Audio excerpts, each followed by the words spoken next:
On the 12th of September 2025, so not that long ago, I released an episode with Barbara With, the international peace activist, award-winning author, and seasoned psychic channel. Today, she's back on Midlife Rebel with an update from her world tour for peace, and she's here to offer practical guidance on how each of us can play our part in creating a more peaceful world. It's great to have you back, Barbara. Thank you so Thanks for much, being Nikki. here. We were just having a quick chat off the record, but decided to jump straight in and get on the record. Um, I was telling you about the change of the name of the podcast, Midlife Rebel, and you kind of asked, "What's all that about?" And I would love to get your insights because I explained that for many of us women, we get put in a box. Well, all women get put in a box. This you are at this age, and therefore these are the things that you will be. And you're a wise elder. You're in your early 70s, so you've been through that entire experience. And so, yeah, I would love to hear your insights on that as we kick off. Well, how interesting, too, as I was just reflecting back on this, when I was talking to my family about when I turned 40, and I was Ah, counting up the years. Yeah, what was I doing and where was I? And it's amazing how different of a person I was. I mean, still the fullness and the richness of what was happening, but all of those midlife things that are changing and you're having to let go of even like 30, I'm not 30 anymore. So when you get to be 70, and I got to 60 and I felt the loosening of some of those chains, but when I got to 70, and that was this year, I turned okay. 70, it was like I can't wait for the 70s, because the amount of freedom and really not even, it's like second nature now. Mm, It's second nature. I don't look at my tummy, or worry about how my hair looks, or anything. I still worry about things, of course, but I think if I had to look back and tell my midlife person some advice, I would really say don't miss a second, mm. miss a moment of even every agonizing change, having to let go of this and who am I now then anyway? And because when you get to the other side of it and there's this fullness and richness of it's kind of like a unity, inside now Mm. from all of that resilience. As we get older and the odds are counting down, right? We're going kind of towards the passage. And so you don't want to miss a moment. Mm. It's really interesting. I'm in my early 50s, and I say to women who are even just a couple of years younger than me that haven't reached 50 yet, you start to begin to realize that although yes, there is a process in that whole midlife journey, but you begin to realize that the first part is the warm up, and that you really have time and space if you choose to connect with it to pick the bits that you learned from but that you don't want to keep anymore, as you said, and yeah, move into this whole new being, this whole new person. But as you know go along, the midlife basically keeps going, right? It starts Yeah, at about 40 and it just keeps giving. it really does. And And it's a you it's a get, great stretch. yeah, and you get that gift when you're in your 70s of being the wise elder, of sharing your wisdom with others. And that is a necessary role for all of us in our world as well. Yes. But we do get told that game over, don't we? Oh, they try to do that all the way back. Oh, you're going to be 30. Yes, I remember the hand wringing I had right. about being 30. And then, but when you get to be this age and you think, I got this far, you know, Yeah. I got, I got this far, because what else is the alternative? And then, so now just not caring. Yeah. I just don't care. I don't care what you think of me. I don't care to chase the rats who are racing. And yeah. So that anyway, that would be my advice is just don't miss any bit of it Mm, because 50, that sounds young to me. yeah. And I guess I am old enough to be your mother. Just. Yeah. Yeah. And I sure don't feel it. Like we had talked Mm, earlier, is that if 70 is midlife, then you're reading my mind about the work that I've been doing on longevity. And okay. I don't necessarily want to live forever like my associate Heike. She's like, we're going to live until we're 500 and, we won't have to worry about our hair or our skin. And it's like, I don't know if I want to live that long, but I would like to see how long a good lifestyle, a spiritual connection, all of the work that I do with conflict resolution adds to my youth and longevity. And so far, so good, I think I'm doing pretty darn good to be Yeah, you 70. are. You're killing it. Right.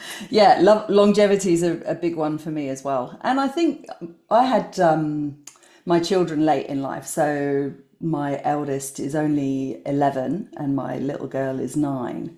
So I was in my early 40s. And I think I need to be like pushing 100 so that if they decide to have kids that late in life, I actually get to experience them, and I want to be in good health to do that. That's one of the reasons.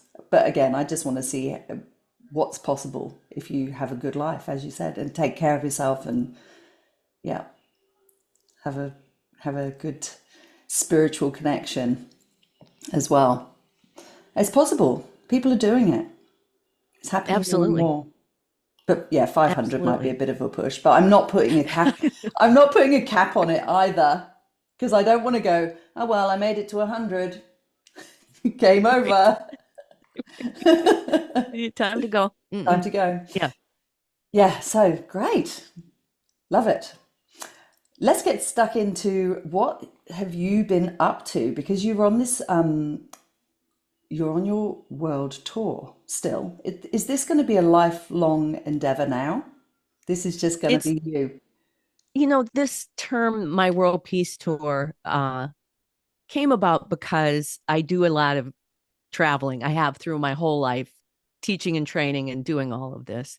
Of course, during COVID, we all switched to Zoom, Mm, which was advantageous in a way because here we are. I here don't we think we are. would have been here.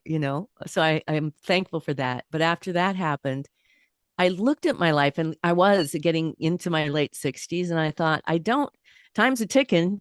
Um, what am I going to do with the rest of my life? And it's a different thing you ask yourself when you're pushing into 70 than when I asked myself when I was pushing into 50. Mm, It just has a whole different depth and shortness. And there's this sort of arrogance, I think, when you're 50, you still think you're going to live forever, that whole thing. And I just thought I have this incredible body of work that I've been working on since I've been old enough to remember. And I want to dedicate my life to it. The world needs it. mm, It's brilliant. It works. I'm living proof of that. And so I quit all my little day jobs that I had that supported me and have thrown everything into this work. And I thought, now that it's over, I want to leave home again and travel. I was in rock and roll when I was young and I traveled constantly. I just have been on the road forever. So being on the road. So I kind of borrowed from like the road trip tour. You'd go out on a road trip and you'd give it a name, the oh whatever. yeah. And so I thought, this is the World Peace Tour. It's going to be the rest of my life. It's going to be wherever I go, however I do it, whoever I'm talking to. So, when I launched it, I ended up, I was pet sitting across the UK for 3 months. And that was a tour. And everywhere I went, I could have these conversations about, because people want peace. Mm, People want to know what in the world is going on and what can we do about it. So, and it's led me it's there's so many stories, but the big one was last summer when I spoke at the Science of Consciousness conference in Barcelona and revealed all of the work I'd done channeling Einstein and the research that we'd done and the unified field theories, and coming away feeling like that is so affirming to my Mm, work. People took to it. They were cheering, yes, it's a black hole. They're just, it's like things that years ago I would have been like, what are you talking about? People were, so now I've shifted into a different gear with it. And it has to do with these conversations mm, that we have, that we elevate, that we change the energy just by having them. It's we all love to have followers and listeners. However, I'm all about having the conversation and changing it mm, from an energetic point of view with my elder energy, just like many, many, many years ago when I first started channeling Einstein in the 90s, and he was saying the center of the earth is a black hole, and it's the source. And it's like the world sort of grew up around those ideas, and now they're accepted. So what we're doing now is laying the groundwork for seven more generations ahead of us, if you're talking about waiting for your grandkids, yeah. you know. And that's really been my focus. So I'm just in the process of starting my own podcast, even though I publish on YouTube. I have for years. I'm not an influencer. I don't chase clicks. I just have a library. Mm, And it's kind of funny that I sort of pride myself on my 247 followers. Like, I know each one of them is there because they found it and they made the choice and they wanted to be there. So, and it's not a money making thing in that way for me. It's really about that library. And I was approached by a gentleman in New York City who he's a pro bono lawyer for people on a mission. He found me, and he invited me to entertain the idea of having a radio show on New York FM.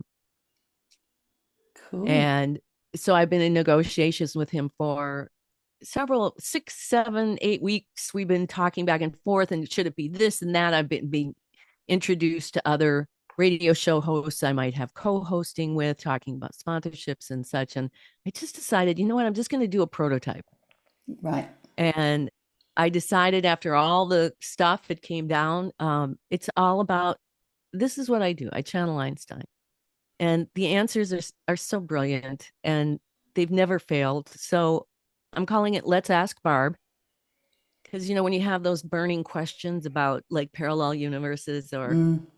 you know, the meaning of gods and goddesses, or what is synchronicity, or, all of those kinds of wild ideas, you ask me. So I've done my first prototype episode. I'm so excited because I'm also a musician and a composer. So I get to use my own music, Oh, within the nice. production of the show. And it really showed me my capacity after all these years of being able to produce a show completely, the editing and the scoring and the whole thing. So I hope you would come on I would absolutely love to. and I'm calling them questionnaires. Yes, question Like is, Imagineers or engineers. It's like all of us who just can't stop asking the questions, which is what we need to be doing, of course. yeah, I actually, I was in the car yesterday with my daughter and I was like, I'm speaking with a lady tomorrow, Barbara, and she's got a podcast. So we put it on. I was only allowed to listen to half of it because, she's Mm-hmm. 9. But I listened to it and it did get me thinking, well, there was a couple of things I wondered.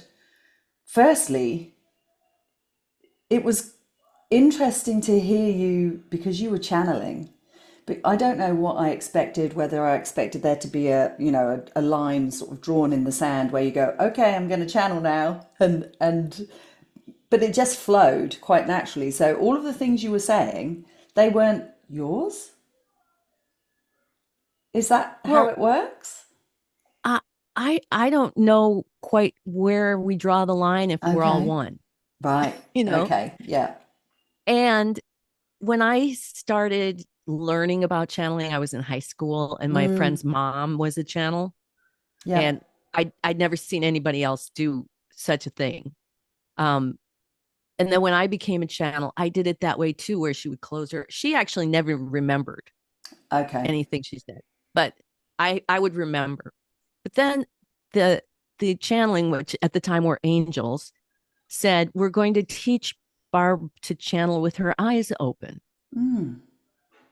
And I said, my response was, "This is the 40-year-old me. What are you talking? I'm not channeling with my eyes open. I thought they meant that I would like sit on stage and say, okay, now we're going to channel, and then I'd have my eyes open while I was doing this thing where I Uh-huh. looked, like, but they meant that there's a fluidity about it with me now after all Mm. of a lifetime, I guess, of doing it.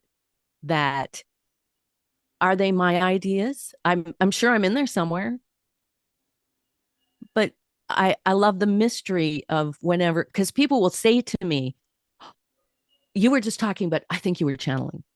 Okay. And it's like, probably, Maybe.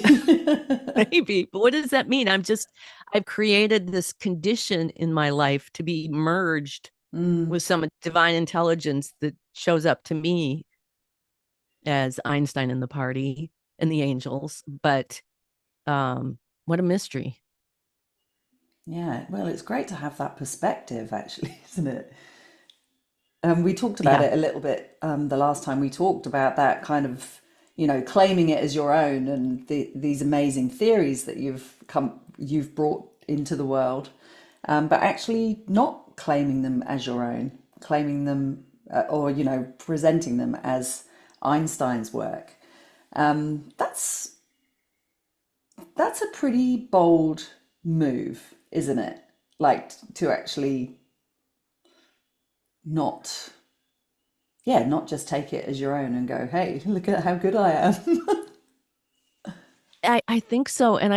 But I also think that early on when I started to channel with groups with Kim and Teresa and the psychic sorority, and we did groups, um, there was such a sense of we were all discovering. It was very separated. Mm, It was clearly this was not Barb, because I was a really kind of an arrogant. I had a lot of rage, and I mean, I had issues when we all started. We all had issues. We all have issues, but it wasn't. But as I myself have used the information, I think that's what I claim, is that the three of us took that information, and mm, because they were telling us this process to resolve inner conflict that was going to lead to our wildest dreams coming true. And so we took it and we worked it, and that's where I started to become that kind of a workaholic. Like, I always tell people when they're learning how to do this process, you don't have to stop being obsessive. You just have to be obsessive about the things that you have control of, that are mm, yours to be obsessive about.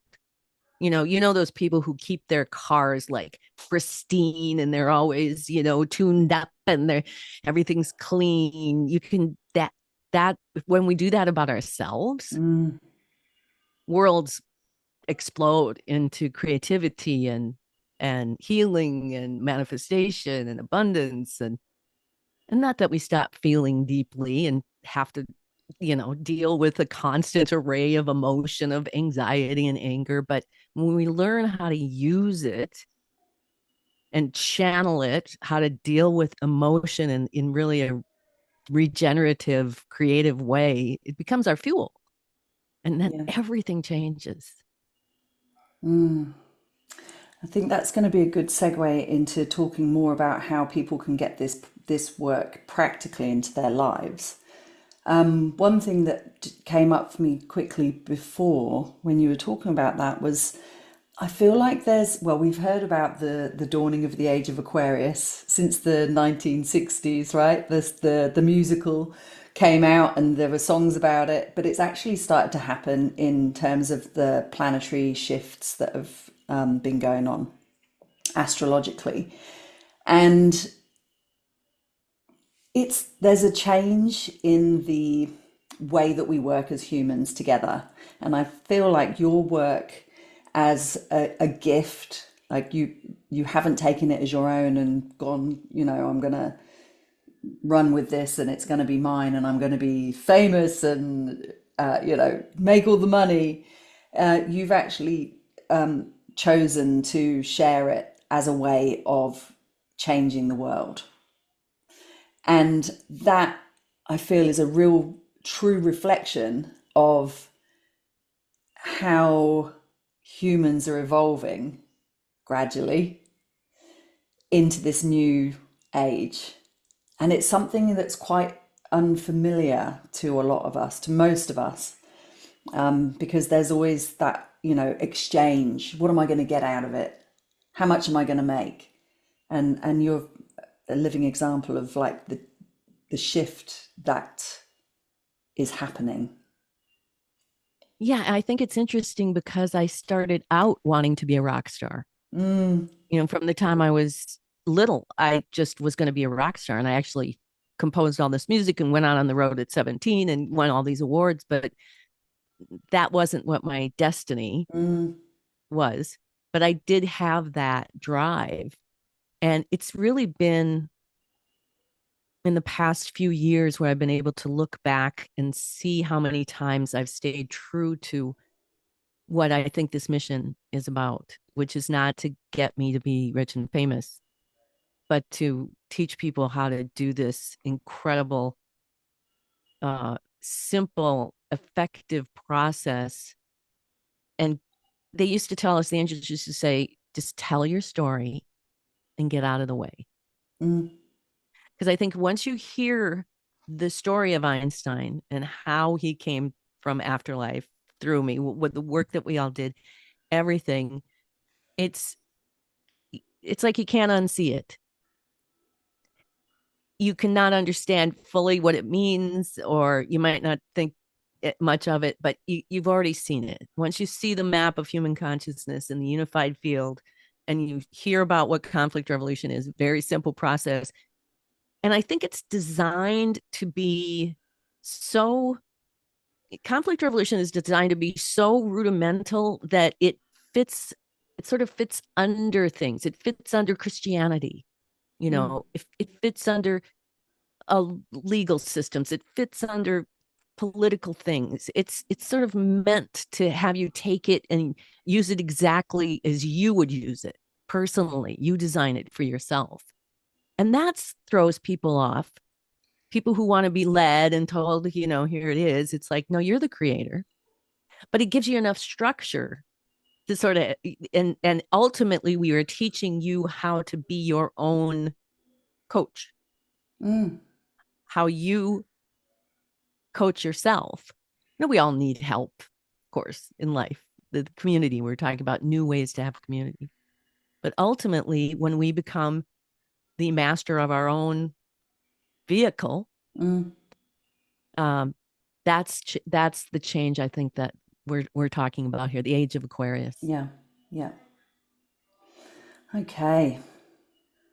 So on your website, you have a 21-day conflict resolution challenge. And I thought to be honest, when we spoke last time, my mind was being blown left, right, and center. And I think I was a bit like, I can't grasp all of the things. Imagine being me. Yeah. And we didn't really kind of get to the practicality of it. And I would love for you to share a little bit about how we can go onto your website, get that 21-day conflict resolution challenge download, what's the best material to support it, and that sort of thing. And I was wondering, when I was thinking about this, would you call it practical woo-woo or practical science? Because I love practicality. I love well, how am I going to get this into my life? But I was like, well, is it woo-woo or is it science? That's the beauty of it. It's both. It's a both. unified field theory. It covers both. And it's woo-woo because of how it came about. Truly, it can only be woo. In fact, when I first started training it in the 90s, I had a whole made up story about where it came from, because I couldn't walk into a corporation or a business and go, well, I channeled this for the angels, whatever. So, but it's also the science in the sense of after the angels were teaching us how to make peace amongst ourselves, then Einstein stepped up, and that's when I started channeling the unified field and the maps of human consciousness. So when you see that, which is very sciencey, and the scientists who see it are absolutely intrigued because there's everything on it, but it shows the theory of why the woo-woo works. Yeah. Why, when they told us this very simple process, which is, you can go on barbarwith.com and right on the corner, click on the downloads and get some free stuff, but it's very simple. It's really very simple. And I think it fits in with many, many, many practices around the world because it stems from this unified field. And it's that we have 3 human dimensions: intellect, intuition, and emotion in the solar plexus. And then we have a witness to be able to observe our own operating systems. So you make the decision that you're going to observe you're looking at your car, like how's the car running? And there's certain ways that emotion, intuition, and intellect work together, like parts of a car or parts. And then we go from there in learning. We learn this completely different way to deal with emotion. Completely just overturns all of psychology. We learn about what happens in the intellect, what's going on, what are the definitions, what is the uh descriptions and the ego. And then we learn what is it to follow intuition. How does that work? And so and you can see even in that short description different belief systems and understandings and how it all works. And the crucial point that no one can do but you is, are you going to do it? Are you going to do it? And you can have the best process in the world. That's why they learn process after process. It's not that you don't know the process. It's that you don't know how to make yourself do the process that you know. And that's like a different skill set. And what I like about this process is that you see immediately, you get immediate results. Once you see yourself, because you're observing yourself, doing the things your intellect is telling you somebody else is doing to you, we get so mad. Well, they just don't respect me. Right. It's like, okay, let's revolve that around. You don't respect yourself.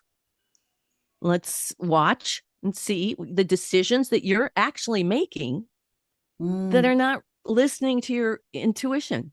And we all do it. Intuition says rest. Your body says rest. And then your head says, I can't rest. I've got 100 things to do. So that's what I mean. It's hard to unsee it. Yeah. And it's so logical once you've been in that process and you use it consistently. It just becomes a second nature, I would assume. It really does. It really does. Can you explain a little bit more about the intellect versus emotion versus intuition? And stepping outside of yourself. I don't know does everyone do that?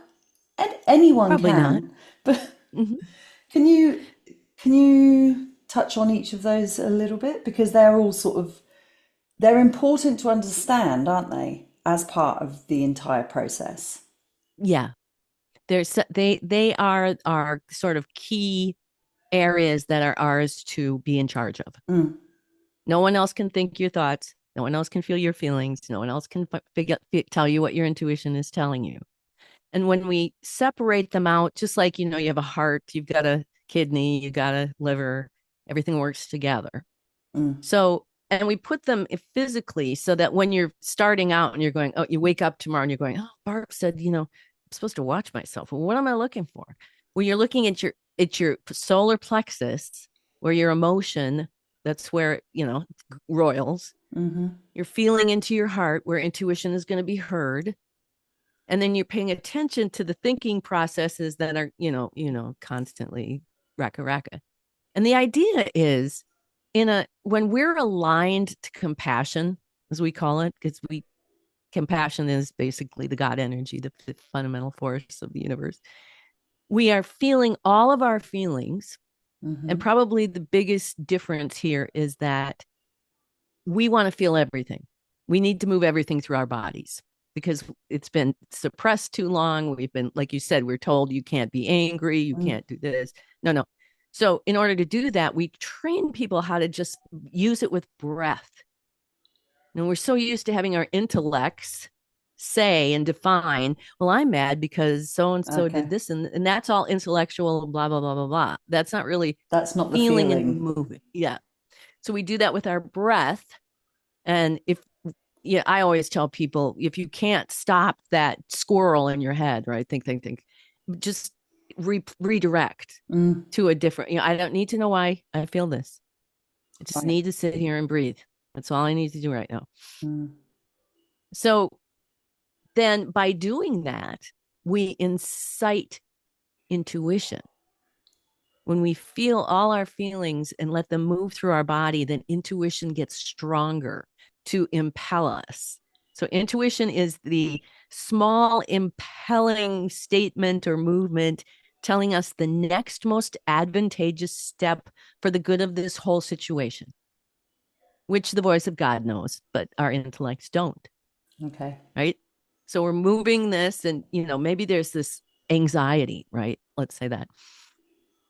And intuition says, rest. And then it gets the intellect where the ego is. And this is what actually controls the decision-making process. If you're going to turn to the right, it's the intellect that grabs the steering wheel and turns to the right. And not the, intuition can be telling you to turn right, but it's the intellect that actually makes the free will decision, and that it has been given this power to say no to intuition, to say, no, I'm not going to rest. No, I'm not going to turn right. And right there, that is the root of, Einstein says, every conflict that manifests on the planet. It's not, it's the intellect running amok, as they'd say in Australia. Yeah. Yes. Running amok. Yes. It's where all the trouble begins. Yeah.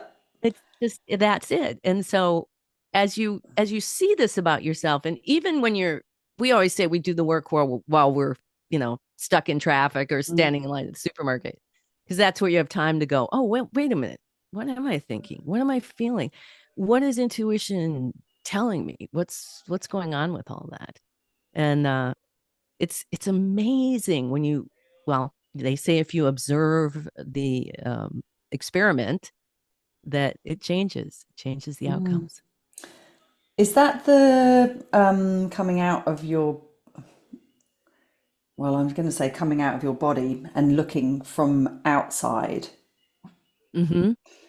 Yeah, that's kind of those moments I find often, I'll be just going about my everyday and then I'll just go, oh, this is kind of cool or weird, or like all of these people and cars and things going on around. How weird this whole thing is. And the fact that we create all of that as well, don't we? Through our, yeah, it's all a bit mind blowing, Barbara. I know. Editing. It's kind of fun as well. Yeah. Okay. Yeah, I could just carry on having my mind blown, but let's try and get practical so that our people can go away and go, all right, well, how do I actually get this done? And I'm just opening up the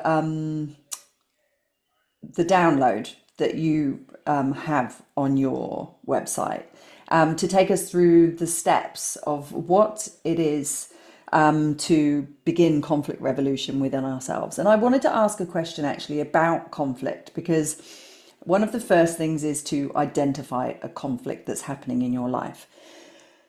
And I wondered, I don't have any conflict really that's happening, on a day-to-day basis. For example, I don't fight with my husband or whatever. I have some things that I've had conflict about in the past that probably the other person doesn't even realize is still a thing for me, but it's a thing for me. So would that count as a conflict? That was a question. And also just that inner conflict, the psychobabble, do this, don't do that. Does that count as conflict as well? Yes. Okay, good. So I got And some and conflict going on. yeah. And this very simple way that we define it, that identify it, is the trigger. It's the emotional trigger. Okay. So the emotional trigger is well, as the angel said, it's like somebody pouring a little salt on your wound, Mm, There's this. And then usually what happens is, because it's an emotional reaction, there's also intellectual triggers. yes. So stories. Yes. So, you know how we have patterns from our childhood Mm-hmm. that just grow up with us. And so an emotion comes up, there's a automatic trigger. And generally it has to do with something outside ourselves as the source of this. Mm, When we get mad, somebody comes in and says something and we get triggered and we start to say, well, mm, they just don't respect me. And how dare they insult me? And so there's all these stories that start to get generated by that emotional trigger. okay.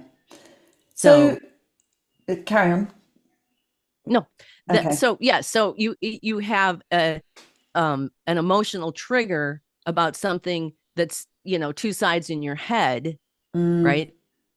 Doesn't have to even be your husband or anybody outside you, uh, because conflict is a natural part of the operating system. yes. It has to be. Conflict is what triggers the creativity. Right.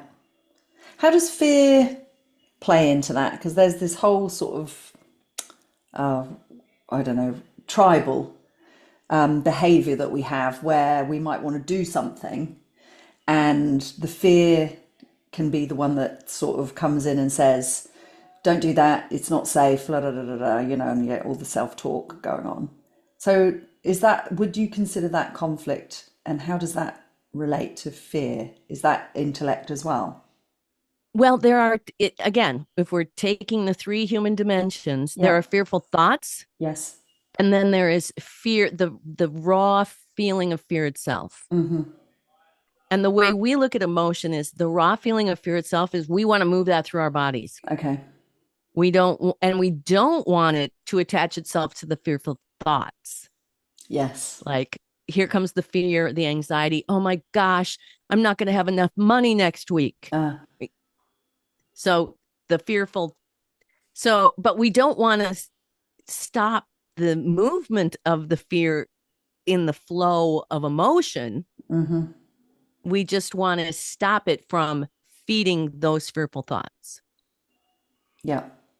And what's interesting is that, and this is kind of counterintuitive in a way, but because there's no judgment about any of the range of emotion is this sacred fuel. It's our connection to our Mm, source. It's our very God energy itself that's, informing our intuition and creating the world. So we don't want to not flow it through us. But if we can get to a point, which is, and I finally, after all of these years, can kind of do this, where when I'm in that really deep anxiety, I just went through this last week. I had these couple of days of just deep anxiety, and it was sort of money related. And but when we use our breath to move our emotion and let it fuel a positive, powerful, abundant thought, yeah. Right. Yep. it does. The fear itself isn't what creates the victimization and the da da da. It's when it marries itself to the thoughts that project and then, outsource. Well, they're making me feel this way. But and that's what I did. I had this sort of mantra of, feeling and breathing and crying, but going, I have nothing but abundance here. And sure enough, just synchronicity after Mm, synchronicity, providing what I need, and then I can calm down and the fear can subside. So it's but this is work. This yeah. is people have to want to, or I think part of it is we get pushed into a corner where Mm, we have to change. We've all been right. there. Yes. We get Yeah. sick enough or Yeah. enough conflict and you're forced. Mm. Yeah. That really made made sense and gave me some clarity around that. I love that. But it's the presence, isn't it?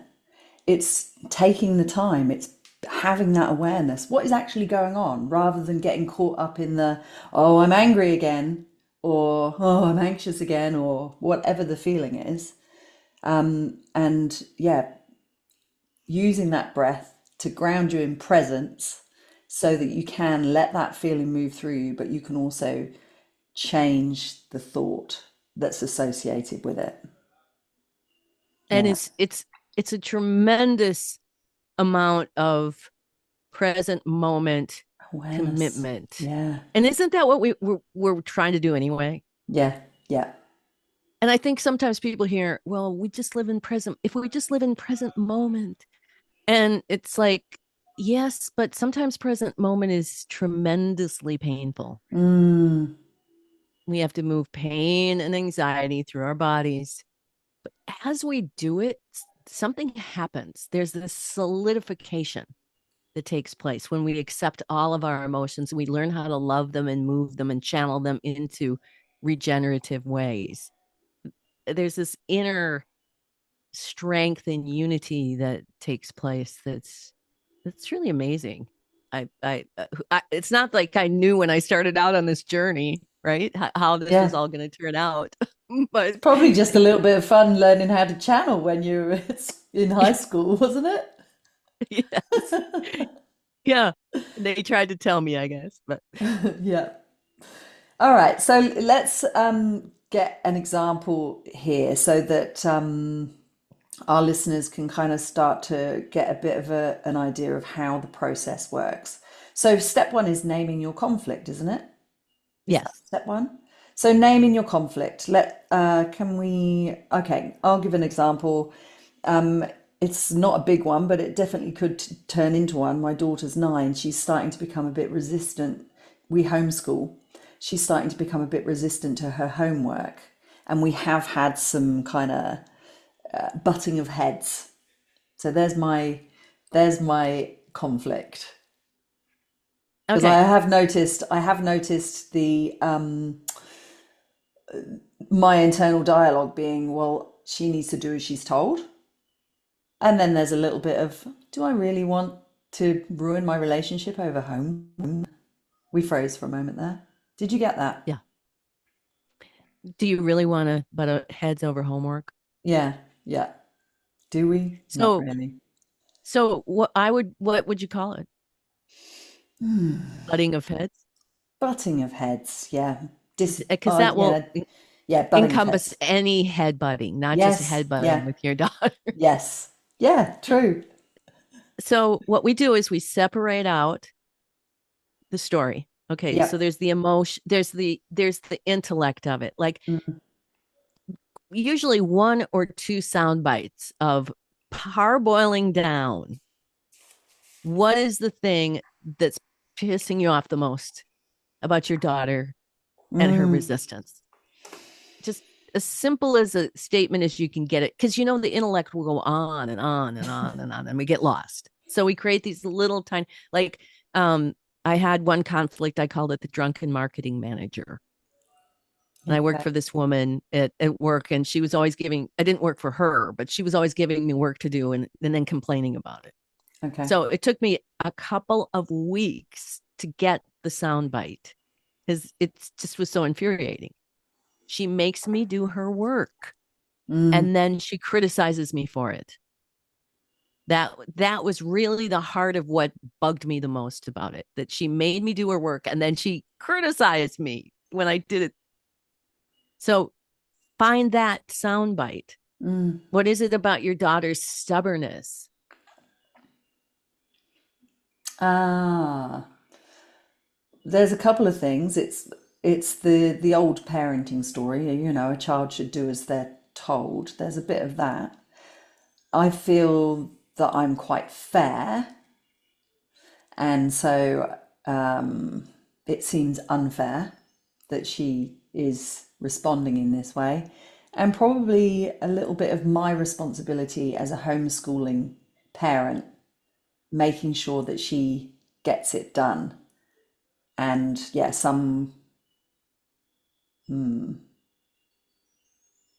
don't know what the word would be. I don't know if it's anxiety, but some kind of like, we need to get it done. This is part of my role. Oh, okay. Mm, We need to get it done. yeah. How's that feel? We need to get it done. Yeah, that's very me. Okay. All right. So we need to get it done. Yeah, The butting of heads, we need to, oh, this yeah. could be any of us. I mean, me too. But okay. Then we just identify the emotion of it without reasoning, without this is why, blah, blah, blah. Just the frustration. I don't want to tell you what your emotion is, but Yeah, anger. emotion. Well, yeah, yeah. It's frustration, a little bit of anger. Yeah, not. I don't blow up. I can feel it boiling though. Right. So there's the emotion, and then there's what you do with the emotion. Yeah, So yeah, you have the emotion, but you're not doing anything with it, right? yeah. Which is, you know, good. Okay, so the emotion, it's got to get it done, and then we reach in to speculate what intuition might be impelling you to do in this situation. For the drunken marketing manager, um, my intuition was impelling me to get some help, call a friend, and keep working the process. That's all you know. So I ended up calling a friend saying, I, I don't I don't understand. I don't understand what's going on here. So intuitively, you're thinking about the roiling. You're thinking about the. Take a breath and just kind of feel into it. Like, what would intuition, the next step, be to do for the good of the whole? For the good of the whole. Spend some time with my daughter and not worry about the homework would be my intuition. Okay. And if you could, you know, scrunch it down into, like be there, Be there. Yeah, right? yeah. So now there's three parts. One is whatever the roiling anger is, to use that breath work while it's happening. Now you'll have a sound. We'll get to the intellect in a second, but now you'll have a little sound bite when you're in it next. When you get, it's like, and you're like, oh, well, and what was the sound bite? Let's get it done. So maybe the revolution of that, we're going to revolve that to, and this is the kind of the arty feeling into things. Like, what does that really mean if you revolve it? Let's get it done. Let's not get it done. Ah, okay. Let's just go spend some time. Yeah. And feeling that, and you can already feel that, I can anyway, that this is shifted already. Like if you were to do that in the times where she's butting heads, it's not like she wouldn't learn what you eventually needed to teach her, Yeah. you know, if that were to be the case. But now we're taking into account that the next time it happens and you take that breath, intuition is going to tell you then what to do. It's not necessarily going to be that thing that we thought today, but it's going to be there for, maybe it'll tell you, keep pushing, maybe Okay. she needs to learn. And Okay. maybe it's going to say, oh, back off. Mm, But the more you're in tune with this, to be able to let that then guide your intuition, who's now, it's this emotion is not fueling this. You've cut it off. You're going to feel and breathe it and move it over here. So this is even less powerful. mm. And it's ready to make the decision that intuition is going to tell you to make, rather than trying to, we're not going to rest. We're going to keep pushing. Do you find that people have patterns with the same feelings and the way that they think about them? And so this is like the pattern interrupt. Honestly, there's only about 2 conflicts in the whole world. Okay. Really, Well, I mean, it has to do with, conflicts don't happen necessarily when you're in your joy and all aligned, right? So the one conflict is um the denial of emotion. mm, We were all had patterns, especially mm, as women, where we were denied and not taught how to feel. mm, And then when that gets into your intellect, the projections, year after year, that we create the same victimization, the pattern plays out. And so we break that pattern in this way and get a kind of immediate, people can get immediate, like, aha moments mm, by, because nothing is going to change you as deeply as when you catch yourself in the act of making a decision, because even though it's the pattern, you're still deciding to do it, mm, and then deciding not to do it. That is the ultimate rudimental transformation that we can have, and systemic, so it it doesn't repeat, you know. mm. Yeah, that makes so much sense. So if we're doing this 21-day challenge, are we kind of going through all of the emotions as they come up? And it obviously, I guess, depending on where someone is in their journey, that big the self-awareness piece is the first step, isn't it? Just stepping out of yourself, looking at the situation, and then breaking it down into those parts, like, what am I feeling, what am I thinking about that feeling, and shifting it. So would you suggest that that's what we do over a 21-day period, and that's that kind of habit changing Exactly. process? That's why it's, because once you do it, you can't undo it. Mm, Once you start taking control and you find this, it's self-love. yes. It's the self-love that we've been looking for. And the Mm, ego doesn't like it. The ego is going to kick up a whole bunch of junk. My ego still kicks up stupid stuff, and not nearly as much. I kind of have in my head, I call it a panic room, right? Where I can send my ego in. It's like, wait a minute, we're going to do what? It's like, go ahead. But yeah. And then, as I said, what keeps you going is the results that you get. The mm, relationships start to deepen. You yeah. start to relax. Even just, everybody in this world today is so stressed out. I don't care Mm, who you are, where you are. The world is so stressed out. So just every now and again, take that space of a breath where, oh, okay, yeah, goes a long way. mm.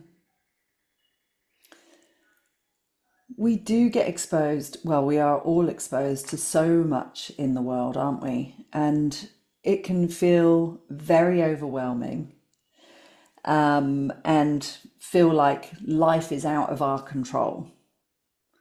Whereas a practice like this is really a step to taking some control over our piece of the our piece of the what the our puzzle piece. We're each puzzle pieces that connect to the whole, aren't we?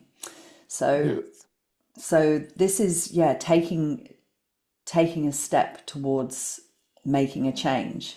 And I love that kind of idea of that reframe of it starts with us, because we can it can also be a little bit like, well, there's so much going on in the world and there's nothing I can do about it. But in fact, this is saying, well, yes, you can. And if everyone did this, then how different our lives, let's say, how different our lives are going to be when we all start doing this. And people are, even Yeah, if it's not officially conflict revolution, right. everywhere I go, people are just like, bing, bing, bing. Of course. Oh, this makes so much sense. And Mm, yes. And as we do it and it contributes to the peace ripples, mm, peace out from inner to outer macro. And I think it's why, getting back to the beginning of the conversation where I was saying I'm not an influencer and I'm not, of course I charge for my readings and I sell books, but I don't chase that, and I don't chase that fame. I think because all those years I was chasing the fame and had to be the rock star, I was looking for this inside me. mm, And the thing that I trust now, because I didn't used to trust anybody or the world, is me. That I have learned how to have control of my emotion, and I can get up in the day and go, I'm going to make this day really great for myself and then the people around me. And I can go out in public and I can, like, I get this kick out of just being kind to people, like random people in line at the supermarket, and just being bubbly and happy and when I can. And that's such a difference of living life. And at the end of my life, am I going to go, God, why wasn't I that rock star? Darn, I don't think so. mm. I think You've I'm still going to got be some very life in great. you. You might become a rock star. That's what I'm thinking. It's never Why too late. not? I know. Breaking the rules. We're breaking the rules. Exactly. Yeah, I love this. What's happening in your world as we come into 2026? Are you continuing on your tour? Do you go and do presentations, or is this really about living your life and spreading the word just through the people you meet and the podcasts you do and your new podcast? It's a little bit of everything. Okay. I travel to I like to do small groups. Mm-hmm. So I do that. I've been traveling quite a bit in the past couple of years. Yeah. But I think right now, in 2026, I'm going to concentrate on the podcast. I'm also Yeah. going to I want to start doing a book club, because I've got Oh, some really interesting books. And Party of 12, the afterlife interviews, which is yes. where I met Einstein, as it'll be 25 years, the 25th anniversary Mm. of that historic book. So I'm going to re-release that and do a book club so Oh, we that can would read be it. cool. And that way I can also, I'll have the material to be able to publish my audiobooks with me reading them.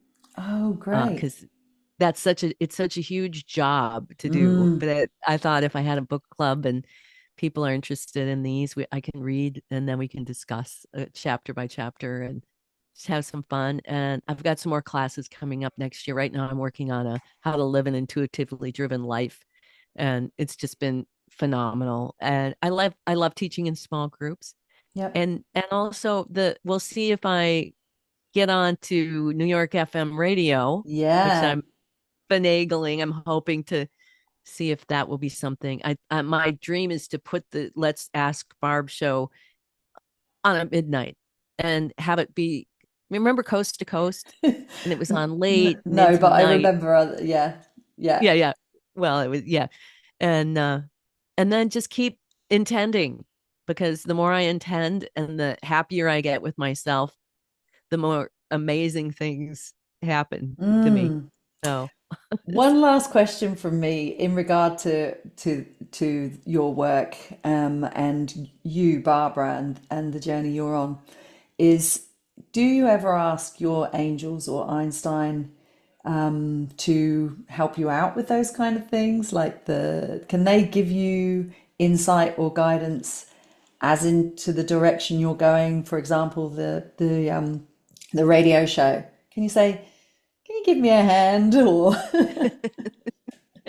I do. I I remember one particular ask was my washer broke at one all right, point, yep. and I didn't have enough money to replace it. And I've never been a very wealthy person, which is just fine with me. I'm abundant and Mm. wealthy, but and I said, why if I know all the secrets of the universe and I'm supposed to be able to manifest and I don't have the money for a washer, and why? And he said, because if you had money, you'd go buy a washer. Now you have to manifest a washer. Oh. And I said, well, I just think that's just a cruel trick. And then about 3 hours later, a guy friend of mine who is a property manager called up and said, hey, I just replaced the washer in my unit and I got this one. Can I come over and install it too? So, Oh, how cool. and just recently it was the last week with the anxiety and stuff, and it's like you have to ask. That's what I heard from them was Okay. you have to ask. And then it was like, all right, you want me to ask? I'd go on my walk like, please, I need this, I'm asking for that. I'm asking for help. And every time I'd ask, something would happen and Mm, it was answered. So I think by this Thanksgiving, I'm so excited about life. I'm so optimistic about the world, even though it looks like it's falling apart. mm, I just think we're on the cusp of this incredible transformation that we're part of. We get to kind of push it yeah, forward and lead it. yeah, yeah. Barbara, this has been such a great conversation. I'm so glad that you were able to join me for a second time. I'm looking forward to coming on to your podcast as well. That would be good. I'll Yes, have to please. think of some juicy questions. Yes, yes. Thank you so much. Enjoy your Thanksgiving celebrations with your friends and loved ones. And yeah, I look forward to catching up with you again soon. Thank you too, Nadine.